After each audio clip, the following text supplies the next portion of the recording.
ঝিনাইদহ ৪ আসনের সংসদ সদস্য আনোয়ারুল আজিম আনার হত্যাকাণ্ডে অপহরণ মামলায় গ্রেফতার ৩ আসামির প্রত্যেককে ৮ দিন করে রিমান্ড দিয়েছে আদালত। অন্যদিকে কলকাতায় গ্রেফতার কসাই জিহাদকে ১২ দিনের রিমান্ডে নিয়েছে কলকাতার সিআইডি। জিহাদকে সঙ্গে নিয়ে এমপি আনারের খণ্ডিত মরদেহের খোঁজ করছে তারা। মাহমুদুল হাসানের রিপোর্ট।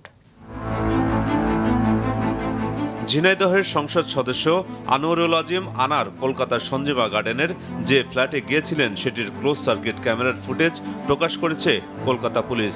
ফুটেজে দেখা যায় ১৩ মে এমপি আনার ভারতীয় সময় দুপুর ২টা ৫১ ওই ফ্ল্যাটে ঢুকছেন। এ সময় তার সঙ্গে ছিলেন শিমুল ভুইয়া ও ফয়সাল। এই তিনজনই রেখে জুতা রেখে স্বাভাবিক ভঙ্গিতে ফ্ল্যাটে প্রবেশ করেন। এর পরের ফুটেজ পরের দিন অর্থাৎ ১৪ মে বিকেল ৫টা ১১ শিমুল ভুইয়া ওরফে আমানুল্লাহ ফ্ল্যাট থেকে বের হচ্ছেন একটি ফিরোজা রঙের ট্রলি ব্যাগ হাতে। তার সঙ্গে পলিথিন ও শপিং ব্যাগ হাতে বের হচ্ছেন কসাই জিহাদ। এ সময় শিমুলকে চাবি দিয়ে ফ্ল্যাটের দরজা লক করতে দেখা যায়। ২২ মে ভারতীয় পুলিশ এমপি আজিম হত্যার তথ্য নিশ্চিত করার পর একে একে গ্রেফতার হতে থাকেন আততায়ীরা। ভারতে ২৩ মে গ্রেফতার হন মামলার অন্যতম আসামি সিয়াম। তবে পরে জানা যায় তিনি সিয়াম নন, কসাই জিহাদ। ডিবি পুলিশ বলছে হত্যার পরিকল্পনা অনুযায়ী জিহাদকে কলকাতায় আনা হয় মুম্বাই থেকে। উদ্দেশ্য এমপি আজিমের মরদেহ গুম করা। এই জিহাদকে বারাসাত আদালত আজ ১২ দিনের রিমান্ড দিয়েছে।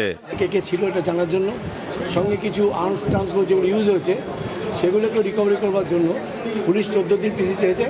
আমাদের ল্যান্ডের সিজিএম সাহেব ওটাকে ১২ দিন অ্যালাউ করেছেন। ১২ দিন বাদে ওকে আবার প্রোডাকশন করা হবে।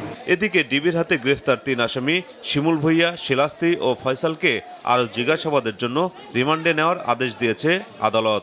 তানবীর ভুইয়া, সেলিস্টুর রহমান সহ ৩ জন আসামি আর ১০ দিনের রিমান্ড চেয়েছিল।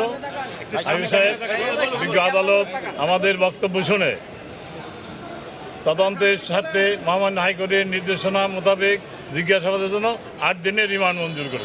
বারাসাত থানায় হওয়া হত্যা মামলাটি কলকাতা পুলিশ থেকে সিআইডিতে হস্তান্তর করা হয়েছে আজ।